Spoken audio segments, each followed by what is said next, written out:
ازيكم يا جماعه، انا حازم خالد، وفي الفيديو ده هنشوف مع بعض ال A52s من سامسونج. الموبايل ده حل مشاكل كتير للموبايلات اللي موجوده او موبايلات الفئه المتوسطه العليا، ويعتبر بقى اميزهم. كمان هيخلي الناس اللي بتفكر تشتري في الفئه المتوسطه ان هو ممكن يكمل كمان ويوصل لحد ال A52s. وده ليه؟ لان الموبايل ده بيجمع ما بين حاجتين قويين جدا، وهو الاداء الكويس جدا في فئته السعريه، كمان تجربه كاميرات ممتازه يمكن مفيش احسن منها لحد سعر 9000 جنيه كمان. وغالبا دول بيبقوا اهم حاجتين لاي حد عايز يشتري موبايل، مع طبعا شاشه كويسه. والحقيقه ان الموبايل هنا فعلا ما قصرش. يعني مثلا لما هتيجي تبص في موبايلات الفئه المتوسطه العليا اللي موجوده زي البوكو اف 3 او الاوبو رينو 6 5G، فانت هتاخد مثلا في الاف 3 اداء قوي جدا، شاشه كويسه جدا، لكن تجربه كاميرات مش كويسه طبعا بالنسبه للفئه السعريه اللي هي موجوده فيها. لو جيت بصيت للاوبو رينو 6 ال 5G هتلاقي تجربه اداء معقوله جدا، هتلاقي تجربه كاميرات معقوله مش افضل حاجه، لكن ال A52s هو حل المشاكل دي كلها. ال A52s اللي جاي يعتبر ابجريد للاخ الاصغر السامسونج A52، الموبايل اللي اقدر اقول انه كان متربع على عرش الفئه المتوسطه على الاقل في ترشيحاتي انا وترشيحات ناس كتير كمان.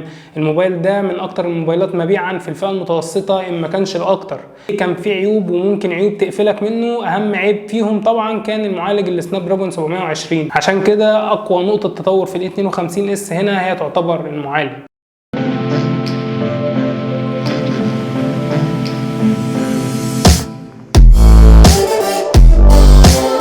وخلينا بقى ندخل في التفاصيل ونروح اول حاجه للتصميم. تصميم الموبايل هنا نسخه طبق الاصل من ال A52 العادي. الموبايل هنا جاي ظهر من البلاستيك، الكاميرات هنا قريبه من الشكل بتاع ال S21 شويه، وده مدي للجهاز شويه فخامه. تقدر تقول ان عيب الجهاز ان هو جاي من البلاستيك، اقدر اقول كده، لكن في ناس بتفضل اصلا ان الموبايلات تكون ظهرها من البلاستيك عشان الوقعات والكلام ده، بعيدا عن الازاز بقى اللي ممكن نوقع منه تبوظه. ولكن رغم ان ظهر الجهاز من البلاستيك الا انه زي ال A52 العادي بالظبط جاي هنا مقاوم للميه والاتربه بمعيار IP67، ودي حاجه ممتازه جدا. هو الوحيد اللي متفرد بيها في الفئه دي، وكان في الفئه اللي قبل منها كمان في ال A52 العادي.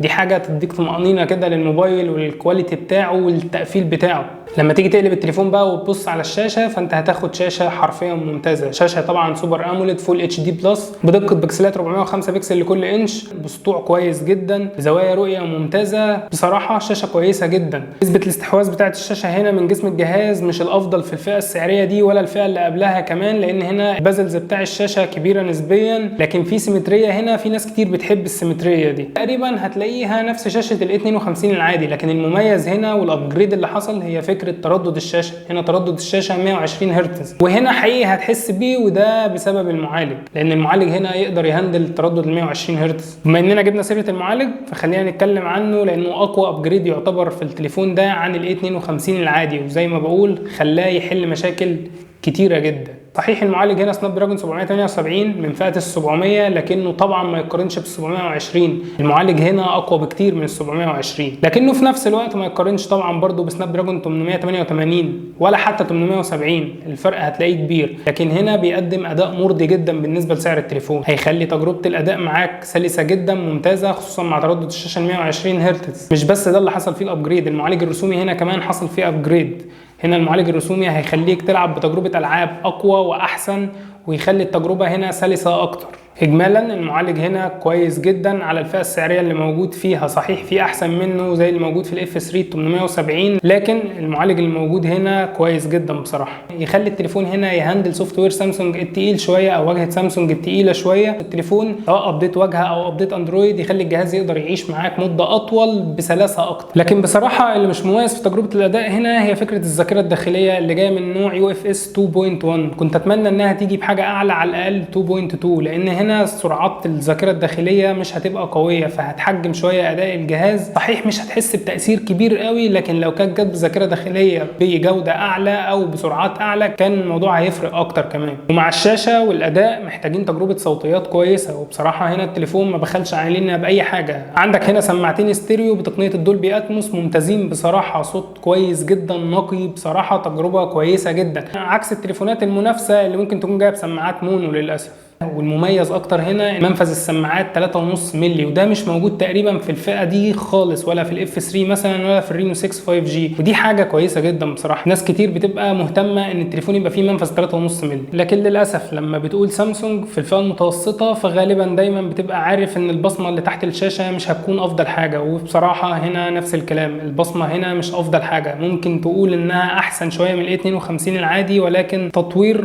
بسيط جدا جدا، لسه بطيئه، لسه بتغلط، لسه فيها مشاكل. كمان هنا الفيس انلوك بطيء شويه، مش اسرع حاجه في الفئه دي ولا في الفئه اللي قبلها. كمان الشبكات هنا شايفها جودتها كويسه، مش ضعيفه، ما اقدرش اقول ضعيفه، لكن اللي اقدر اقول عليه مدى ضعيف شويه هو مدى الواي فاي، لو الراوتر بعيد شويه هتقابلك صعوبه. وبما اننا بنتكلم عن التضحيات فخلينا نتكلم عن سرعه الشحن، اللي هتشحن البطاريه ل 4500 ملي امبير ب 25 واط، والرقم ده اقل من كل اللي موجود في الفئه السعريه دي والفئه اللي اقل منها كمان. ولكن مش دي بس المشكله كمان هنا ان الشحن اللي جاي مع التليفون 15 واط بس، ودي تضحيه سخيفه بصراحه. يعني موبايل بالسعر ده ما ينفعش، والمفروض ما اقبلش انه يجي بشاحن 15 واط ابدا، ولكن هنضطر نقبلها لان توليفه الجهاز كلها على بعضها بصراحه كويسه جدا. الجهاز هنا تقدر تركب فيه شريحتين او شريحه وكارت ميموري، كمان جاي فيه NFC، ودي حاجه كويسه. طبعا مش محتاج اتكلم عن سوفت وير سامسونج، بصراحه سوفت وير ممتاز جدا، يعتبر من نقط تميز الجهاز عن اي تليفون تاني، لان السوفت وير هنا غني مستقر، يمكن تقيل شويه لكن مع المعالج اللي هنا وتردد الشاشه مش هتحس بتقل ولا بتهنيج ولا باي حاجه. ان شاء الله هحاول اعمل فيديو عن مميزات سوفت وير سامسونج. كمان كنت من فتره عملت فيديو عن برنامج جود لوك، وده برنامج ممتاز بصراحه على الموبايلات سامسونج، بيغير شكل التليفون جدا، بيخليك تتحكم في كل حاجه تقريبا في التليفون. لازم تروح تتفرج على الفيديو من الاي الموجوده فوق دلوقتي. وبما اننا رجعنا نتكلم عن المميزات فيلا نروح نتكلم عن الكاميرات، نقطه تميز كبيره جدا في التليفون عن منافسينه كلهم. الموبايل هنا جاي بسيت اب كاميرات زي ال 52 العادي بالظبط، 4 كاميرات. الكاميرا الاساسيه 64 ميجا بكسل فتحه عدسه 1.8، لكن المهم انها جايه بتثبيت بصري OIS حقيقي. الكاميرا الثانيه الترا وايد 12 ميجا بكسل بفتحه عدسه 2.2. الكاميرتين التانيين 5 ميجا بكسل بفتحه عدسه 2.4 للدبس وللماكرو. اما الكاميرا الاماميه ف 32 ميجا بكسل بفتحه عدسه 2.2. وبصراحه الكاميرات هنا ممتازه، احسن كاميرات هتلاقيها في الفئه المتوسطه والفئه الاعلى منها كمان او المتوسطه العليا هتلاقيها في ال 52 وال 52 اس. مفيش اي فرق ما بينهم غير ان المعالج اتغير، فجوده المعالجه شويه هتبقى لل 52 اس، كمان التثبيت في الفيديو هيبقى احسن. وعلى الطبيعه فعلا ال 52 اس بيقدم تجربه صور ممتازه جدا، خصوصا طبعا بالنهار، بتقل شويه بسيطه بالليل لكن برضو تظل ممتازه جدا واحسن من اي تليفون في الفئه المتوسطه زي ما قلت والفئه المتوسطه العليا. صور حلوه، دايناميك رينج كويس، الوان سما مظبوطه جدا، بصراحه ممتازه، سواء كاميرا اماميه وكاميرا خلفيه. كمان هنا في تصوير الفيديو تقدر تصور 4K لحد 30 فريم في الثانيه، وهنا على عكس ال 52 هتبقى تجربه تصوير الفيديو حتى 4K هتبقى احسن كتير بفضل المعالج خصوصا في الثبات.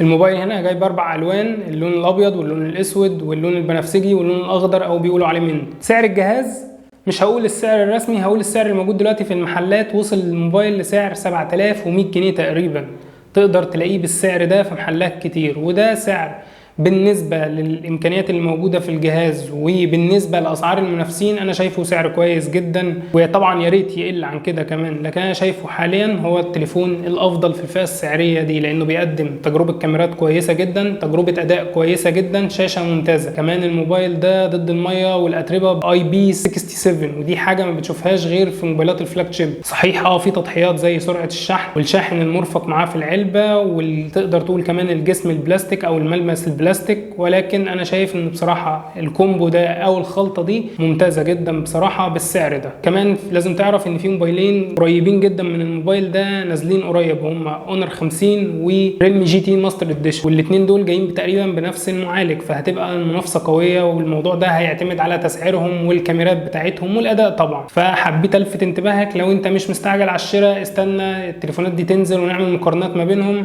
لكن لو انت لازم هتشتري دلوقتي انا شايف ان الموبايل ده ممتاز جدا ويستحق الشراء. وفي النهايه لو عجبك الفيديو يا ريت تعمل لايك وتعمل سبسكرايب للقناه وتفعل زر الجرس لو ما كنتش مفعلهم، ولو مش عاجبك الفيديو يا ريت تكتب لي في الكومنتات ايه السبب، وكمان اكتب لي في الكومنتات ايه رايك في التليفون ده، تحب تشتريه ولا لا، ولو شايف في حاجه احسن منه يا ريت تقول لي في الكومنتات. واشوفكم في فيديوهات تانية ان شاء الله قريب. سلام.